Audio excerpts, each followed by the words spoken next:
प्यारे बच्चों, आपके खातिर लगातार मैंने 3 दिनों तक इसी तरह का सवाल पढ़ाया जिस तरह का सवाल आपके स्क्रीन के सामने है। आप सब ने इसको अच्छे से समझा, अच्छे से तैयार किया और कमेंट में बताया भी।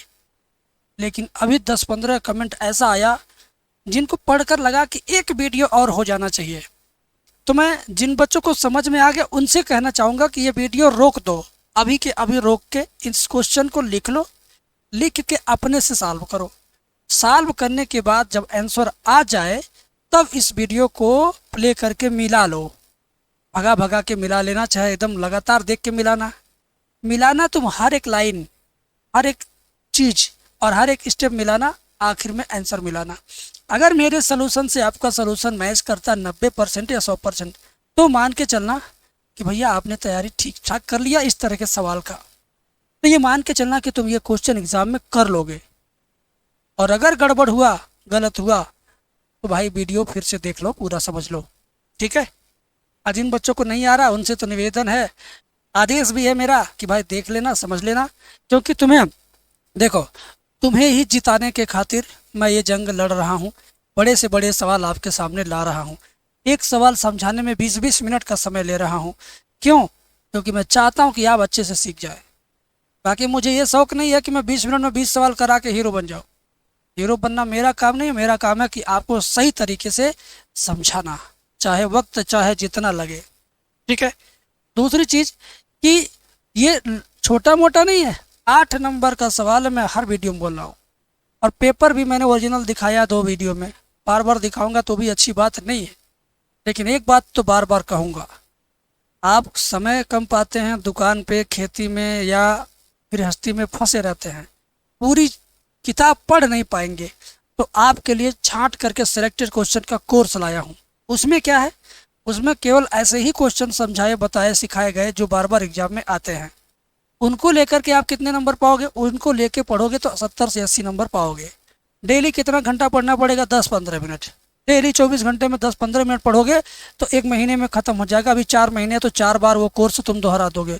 सोच लो, किसी चीज़ को 4 बार दोहराने का मतलब वो चीज़ पूरी तरीके से तैयार कर लेना। और तैयार होने के बाद 100 में से 70-80 नंबर आपका फिक्स है, रखा हुआ है। इसके अलावा अगर आपने विद्या क्वेश्चन बैंक, अवतार या अन्य क्वेश्चन बैंक या पूरा एनसीईआरटी की बुक, एग्जाम्पल वगैरह अगर अलग से और देख लिया और तैयार कर लिया तो 70-80 नहीं, सीधे 100 में 100 आपका है। ठीक है। तो जाके डिस्क्रिप्शन में लिंक है, जाके डाउनलोड करो और 16 घंटे में मैथ की तैयारी, ये वाला कोर्स परचेज करो। हम ज़्यादा लफर सफर नहीं बतियाएंगे, अब सीधे टॉपिक पे आएंगे। बता रहा हूँ इस नाते कि पिछले साल बहुत बच्चे ने मुझे फ़ोन किया, कहा सर हमने उनका कोर्स ले लिया, अच्छा नहीं था, उनका कोर्स ले लिया, उन्होंने 500 वीडियो दिया, उन्होंने 600 वीडियो दिया, वो 1000 क्वेश्चन दिए। हम कह रहे भाई तुम इतना पढ़ पाए? क्या सर देख के हम घबरा गए, हम पछता रहे थे। तो मैंने कहा कि आप मेरे अपने सब्सक्राइबर हैं, कहीं गलत कोर्स लेके फंस जाएंगे, फिर मेरा ही अच्छा कोर्स लेने से आप डरेंगे, सोचेंगे ये भी गलत दे देगा, माँ बाप आपको दोबारा पैसे नहीं देंगे। तो तमाम मुसीबतों को मैंने समझा, तब जाकर के मैंने ये कोर्स लाया कि चलो भाई बच्चे हैं, उनका कल्याण हो, गलत चीज़ों से वो बचें, सही चीज़ों के साथ जुड़ें। ठीक है। आगे चलते हैं, इस क्वेश्चन को करते हैं। ठीक है। ये देखो, x + y + z = 3 है, x + 2y + z = 4 है एंड x + y + 2z = 5 है। तो x y z का मान क्या होगा? ठीक है। तो x y z का मान क्या होगा ये हमें बताना है। तो पहले पहले हम क्या करेंगे, क्वेश्चन पहले पहले हम प्यार से लिख लेंगे। x + y + z = 3, x + y + 2z = 4, x + y + 2z = 5। 3z है, 2z जरा एक बार देख लूँ मैं। हाँ, ध्यान दीजिए, x + 2y + z = 4 है, x + y + 2z, बीच में 2y, x + 2y + z = 4 और x + y + 2z = 5। ये 3 समीकरण है। अभी क्या हुआ, अभी पेपर में से देखा हूँ और मैं लिखा हूँ। देखो, वीडियो की क्वालिटी कम हो ज़्यादा हो, थोड़ा साउंड कभी कभी खिरखिराता है तो उसको इग्नोर करो, पढ़ाई पे ध्यान दो केवल। तो शुरुआत करते हैं सिलसिला। ठीक है। ना कोई शिकवा हो ना कोई गिला, शुरुआत करते हैं सवाल का सिलसिला। ठीक है, सबसे पहले क्या करेंगे, कैपिटल ए लिखेंगे। एक्स वाई जेड के गुणांकों को यहाँ पे लिखना है। गुणांक का मतलब एक्स वाई जेड में किसका किसका गुणा हो उसी को लिखो। यहाँ किसी का गुणा नहीं दिख रहा है तो अपने मन से 1 लेना है। कितना लेना है, 1 है। 1 1 1, यहाँ 1, यहाँ 2, यहाँ 1, 1 1 2 हो गया। कैपिटल ए कामा लगा के कैपिटल बी लिखो। यहाँ कैपिटल बी का मान कहाँ से आएगा, ये राइट हैंड साइड में 3 4 5 है। ठीक है, फिर कामा लगा के कैपिटल एक्स लिखना है। कैपिटल एक्स में केवल एक्स वाई जेड रहेगा। फिर लगे हाथ धड़ाधड़ एक बार डिटर्मिनेंट ए लिखना है। क्या लिखना है, डिटर्मिनेंट ए। इसके लिए क्या करना है, इसके लिए इसी के सभी एलिमेंट को इसके अंदर लिख देना है।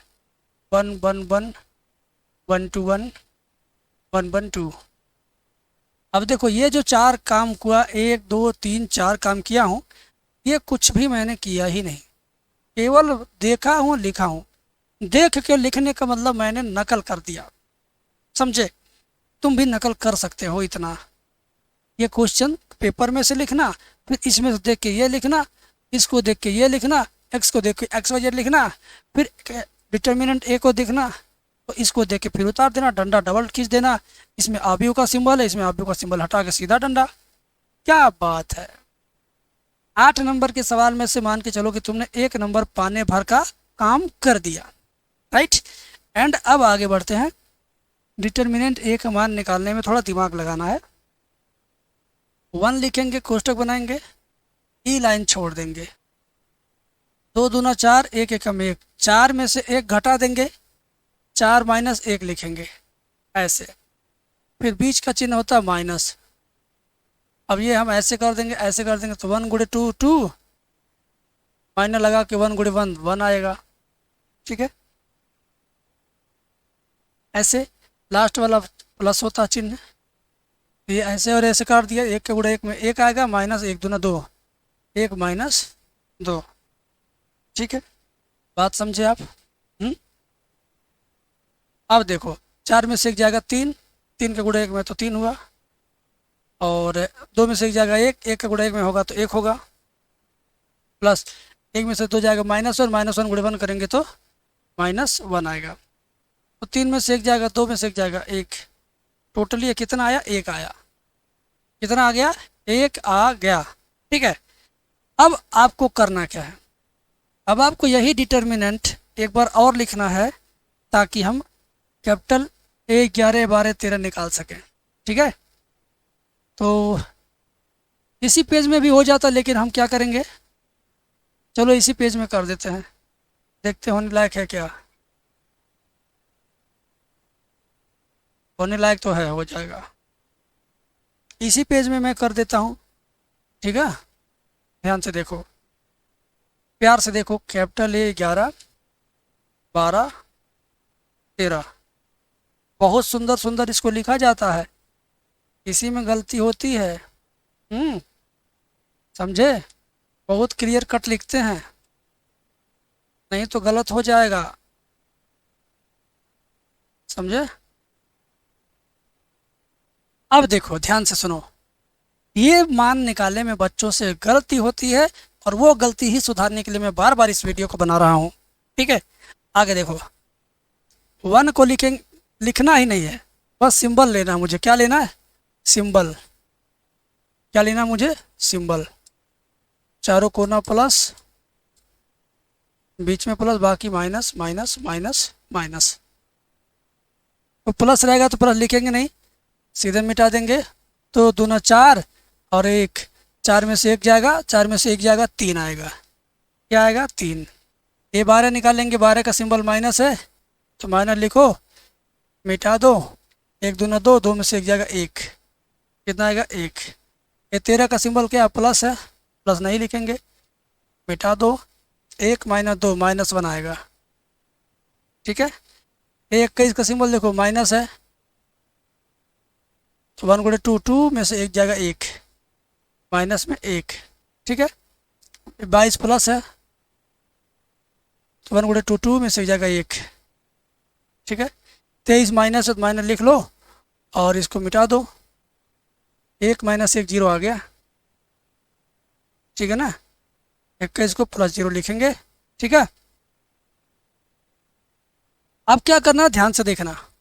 31 32 33 निकालो, ये आपका है, प्लस होता है 1 माइनस 2 तो आएगा -1। 32 तुम्हारा माइनस में है, 1 माइनस 1 0 आ जाएगा, तो 0 को हम प्लस में लिखते हैं।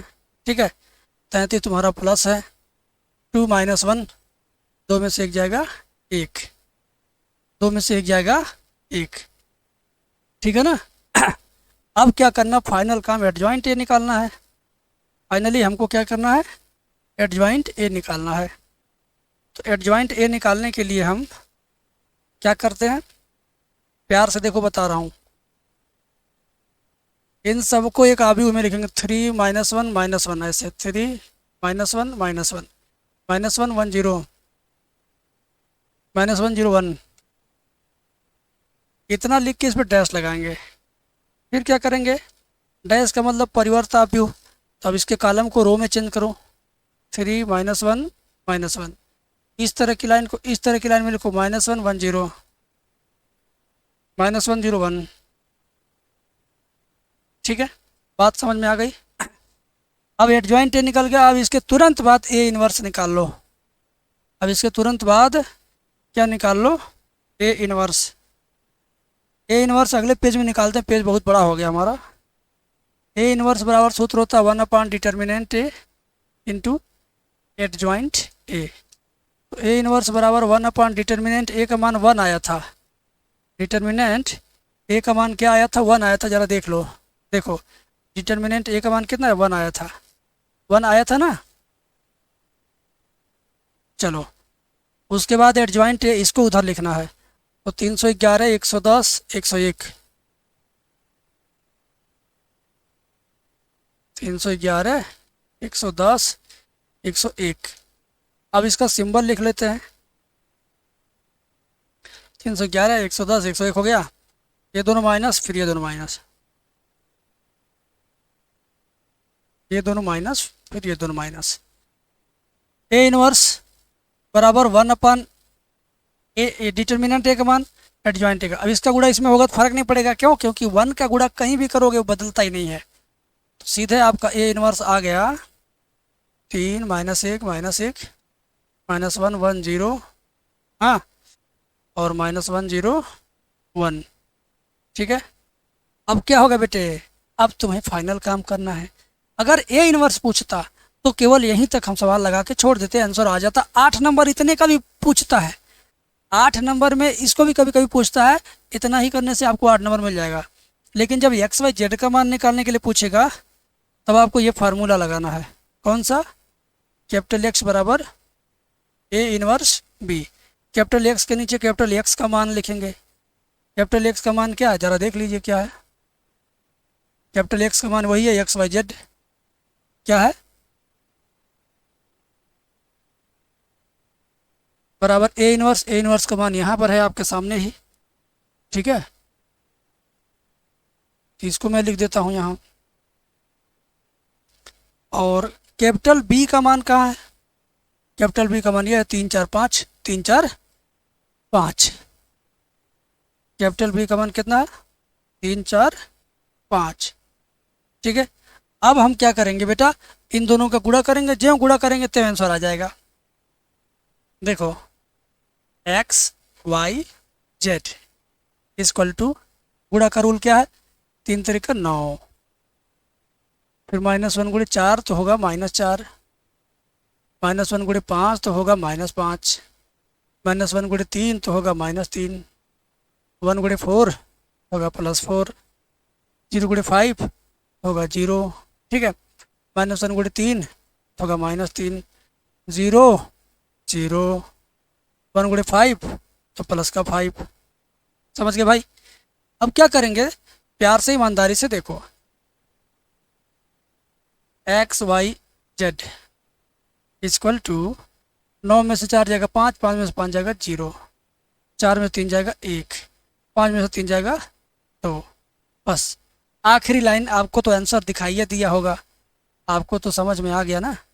x equal to 1, sorry x equal to 0 है, x इक्वल टू 0 और y equal to 1, z equal to 2। तो ये हुआ आपका फाइनल आंसर, ठीक है, ये हुआ आपका फाइनल आंसर। तो मैं समझता हूँ कि आप सभी लोग समझ गए।